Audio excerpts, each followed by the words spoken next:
Წყალითავით არ უნდათ 378 მუხლის სისხლის სამართლის კოდექსიდან ამოღება. კონსტიტუციას საერთოდ არ შეესაბამება ცალკე სისხლის სამართლის კოდექსი აქვს ერთი მუხლით პატიმრებისთვის გაკეთებული.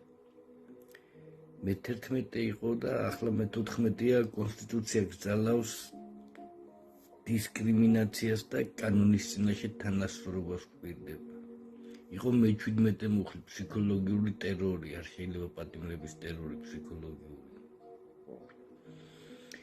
არ უნდა რაზე მაქვს ლაპარაკი, ახლა ჩქარი კითხვა ჩემი ძლიერი მხარე არ ყოფილა და სილკები იქნება ქვემოთ ვიდეოზე, თუ იმას გაინტერესებთ იკითხეთ. წაკითხულიდან ვისაც აზრის გამოტანა შეგიძლიათ. ვისაც არა არ შემიძლია აგერანზე პირად აგიხსნათ. კარტზე შეუძლიათ სასჯელი დაგემატონ ზონაში, დალევაზე, მობილურ ტელეფონზე.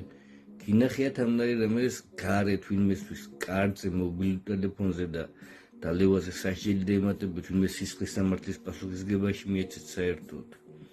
პატიმრებს აძლევენ, ცალკე სისხლის სამართლის კოდექსი აქვს პატიმრებისთვის გაკეთებული. სამართლებრივი მარაზმია და არ შეესაბამება კონსტიტუციას. ამოსაღებია ვაფშე.